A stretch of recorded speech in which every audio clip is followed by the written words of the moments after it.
Hi, Lori.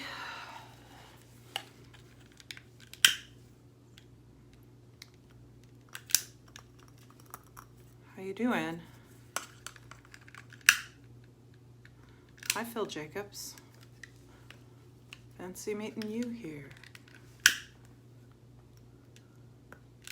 Hi, Misan.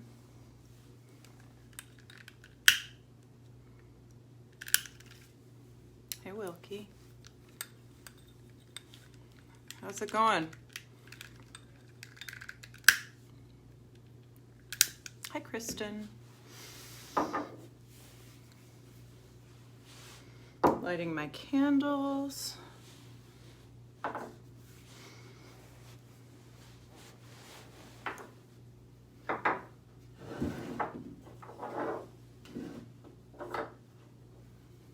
We have our Buddha. How are you guys?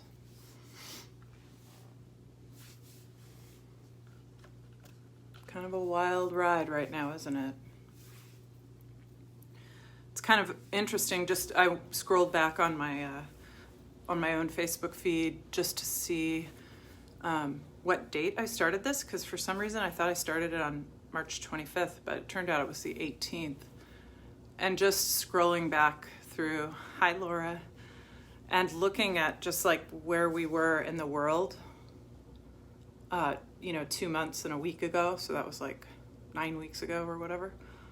It just seems like so long ago. Like so many things have happened in the last couple of months, and the world is different, and we're different, and the light is different, and it's a different season, and it's just so strange. So anyway, it's been good to be here with you guys during this time. Hi, Tina. And to have your company and community. It's so important to have these experiences together, and it's really different not being in person and to be more isolated, but to have the opportunity to be together in this way has been really important. So Laura was commenting, yeah, I know. Laura was in Portugal in the fall, and she said she just mentioned it to her husband, and it's shocking. Hi, Jade. I'm glad you got your audio fixed, Lori. Warner and I were in Costa Rica for 3 weeks in the end of January, beginning of February, and we were kind of watching the whole pandemic unfold in China. And when we got back, we got back like February 13th. So we had a couple weeks of relative normal life, and then things really changed at the beginning of March. Warner started working from home on March 2nd. And yeah, so different world. But anyway, the thing about all this is that we just kind of do the same thing each evening. It's not going to be any different than it usually is. So I was like, oh, should I do something fancy tonight? And I was like, well, what would that even be? Sorry, I'm just fixing my camera here. Meditation's it can be kind of boring. Meditative practices can be kind of boring, but it is also like such a relief to have a practice and to just be able to come back to it, come back to your body, come back to your breath over and over again, and feel that refuge that's created in your practice. So maybe tonight you're going to come onto your back like you normally do, or maybe you're going to sit if you're trying not to fall asleep, or you'd prefer to sit. But just making your way to your spot, wherever that is. And so I have like an image of you at home. Hi, Steve. I have an image of you at home lying on your back on your floor with a blanket over you, maybe something covering your eyes, maybe a pillow under your head so that you're comfortable. One time Kristen sent me a picture of what it looked like from her meditation spot, and it was a picture of the ceiling and some walls. So making your way into your spot and closing your eyes, eliminating the visual distraction. Thank you, Lori. I'm super appreciative that you've been showing up. We kind of give each other, like, we keep each other going, you know, with these practices. We can't do it by ourselves.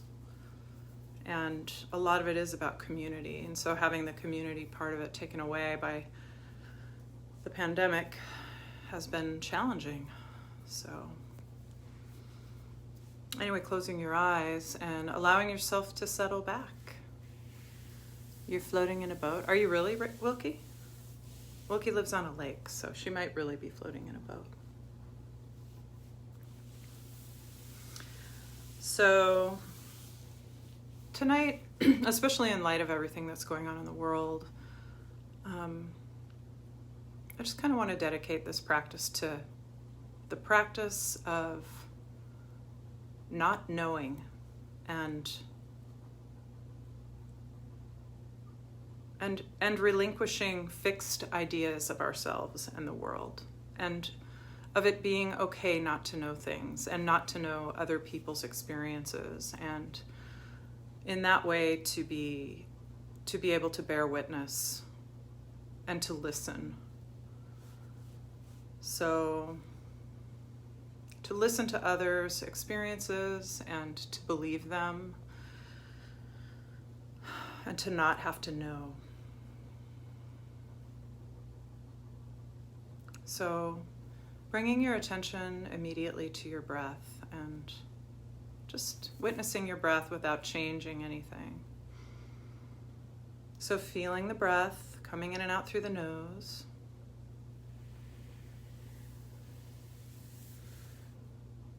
And allowing all of the muscles in your face to soften, particularly in the eyes and in the jaw. So feeling how you can soften your eyelids and let the eyelids rest over your eyeballs. And also almost like the skin of your face is just draping over the bones. So the tension is releasing.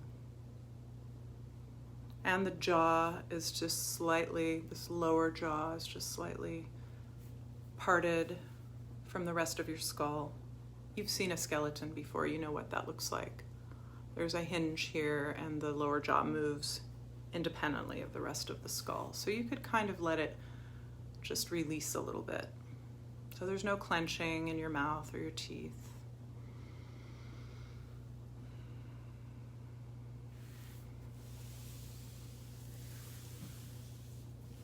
And the breath is coming in and out without any strain, in an open and comfortable and relaxed way.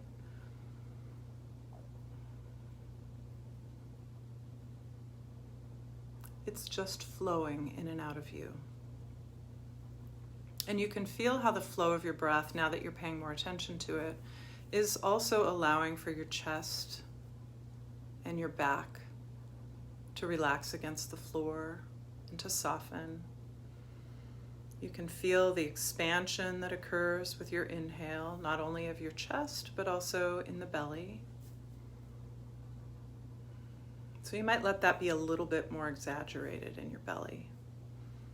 And then as you exhale, there's a contraction that occurs. You can let it be natural. It doesn't have to be like you're drawing your belly in. It can be just a very natural, comfortable contraction. And this expansion and contraction just continues as the breath comes and goes. And so you might attune yourself to the pause that occurs after your exhale, the very slight pause that occurs before you take your next inhale. So you're not grasping at your next breath. It's coming in comfortably. There's no sense of urgency about the inhale. It comes in comfortably and naturally.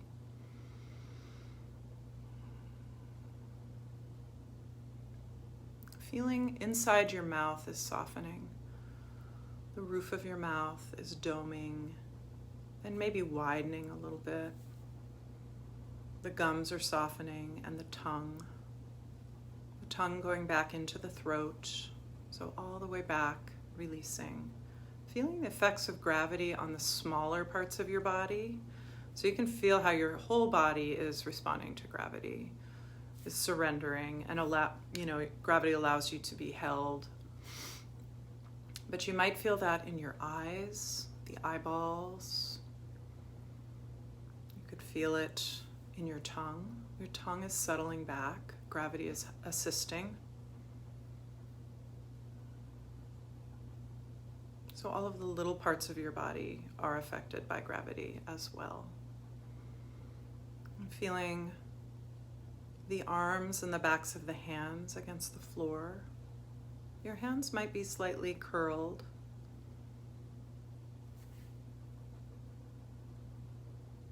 And then feeling all of the organs in your belly settling back, also affected by gravity. So gravity is allowing you to surrender and to soften. This is something that you're now becoming more, you're having a more intimate relationship perhaps with gravity after practicing like this for many nights. You're realizing what a reliable force it is in your life and how you can use gravity to your advantage.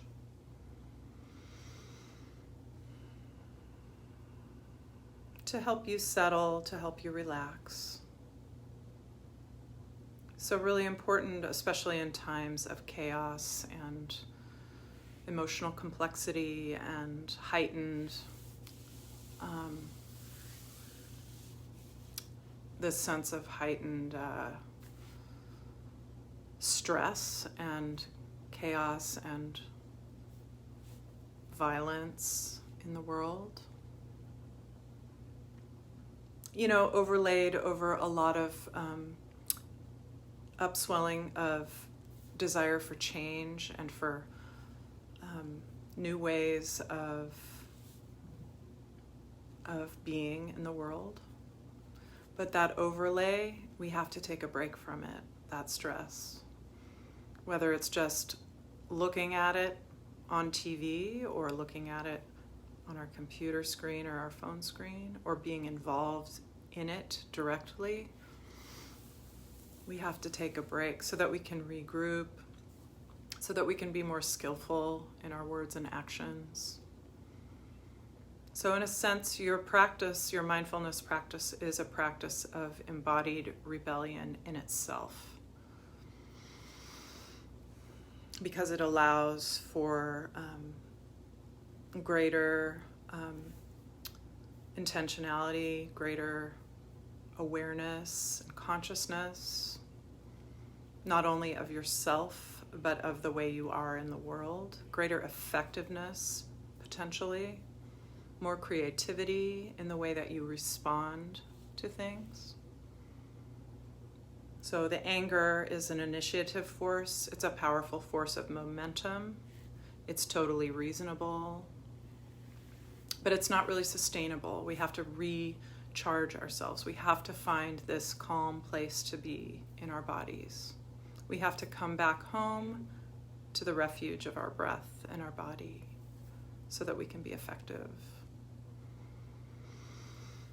So feeling your breath. And you might feel how your heartbeat is possibly slower, is slowed down now. It's maybe in a resting place. If you were to take your blood pressure right now, after just 10 minutes of conscious breathing, you might find that your blood pressure has gotten lower.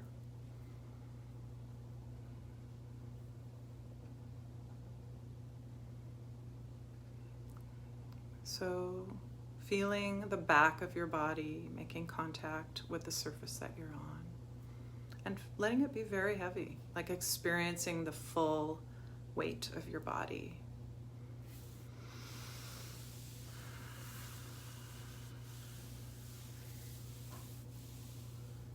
And just seeing what comes up as you're here. You know, it's a nice idea that we can like stop our thinking, or that we can have an empty mind, or but most of us, when we're meditating, most of us experience repetitive thoughts. We experience sometimes the inability to stop thinking, or have intrusive thinking.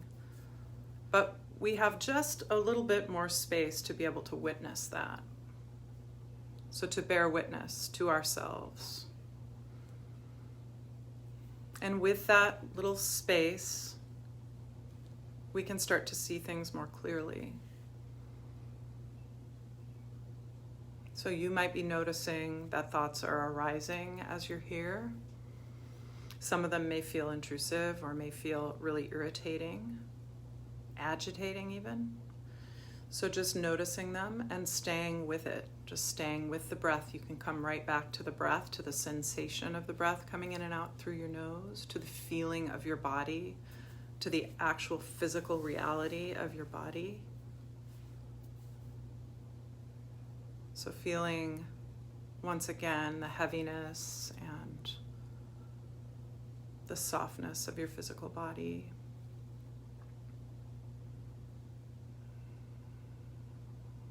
And just staying with it.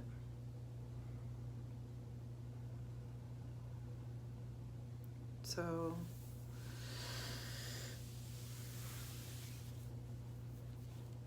noticing if anything has shifted, even in the last 10 or so minutes that you've been here. If anything has shifted for you. And then just come back to this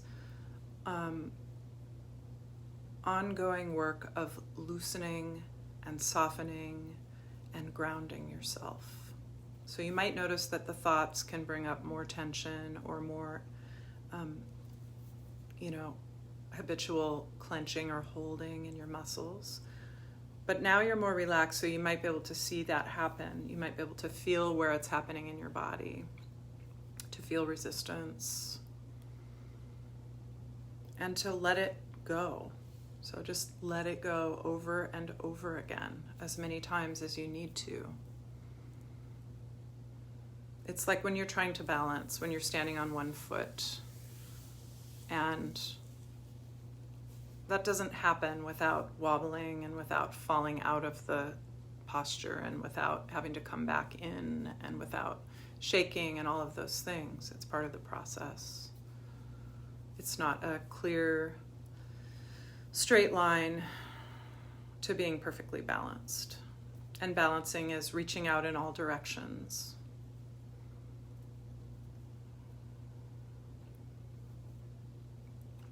So that's what it's like with your body and with your breath, is coming back to it over and over again in this way, so that you can start to be more aware of your habits and your patterns, both in mind and body, so that you can begin to relinquish those things, to let them go, so that you can be okay with with letting go of your perceptions and of knowing things and being certain, and making more room inside of your body and mind for other perspectives, for listening, for being quieter. Particularly on social media, when we're on social media a lot, it's like we have to know things. We have to be able to quickly come back at things and have the right way of looking at things. And, I'm sure if all of us looked back over the last 10 years of our social media commentary, we would see that there's been a huge change in how we believe about certain things and progress that we've made. So really what you're doing when you're practicing is you're cultivating this moment by moment experience of life with some kind of faith that there are things that are shifting and changing as you stay more present to yourself.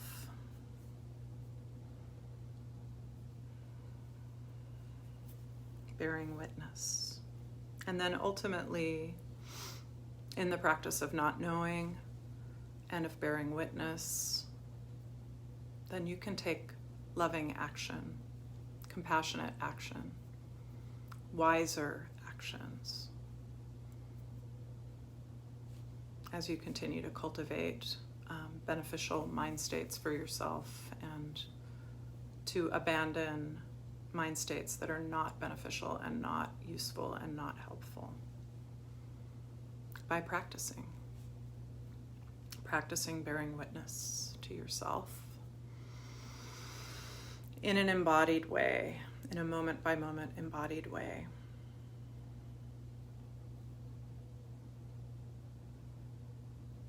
So just a few more moments here on your back, noticing if tension has gathered anywhere or if you're starting to feel resistance anywhere, and see if you can let it go. Let it go is such an overused phrase, but that is what we're doing really in this practice, is we're letting go over and over again. We're letting go of our physical body in lots of different ways. We're letting go of our attempt to know things and to control things.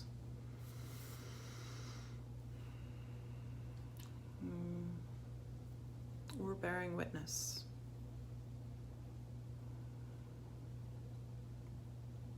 So if you're going to come back into your evening, come back up into your evening, you might roll onto your side and come back to your seat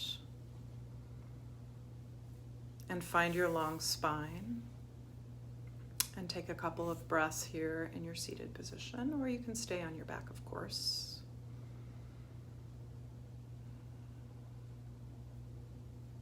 So allowing yourself to be upright, but also to be surrendered here. So feeling the heaviness of your body, but also feeling the lightness of your spine and the length in your spine, finding the alignment that allows you to have the head right over the shoulders, so there's no forward head. You're kind of lifting through the sternum. Your shoulders are relaxed away from your ears, over your rib cage, which is over your pelvis, finding the natural curves of your spine and taking a few balanced breaths here, in and out through your nose.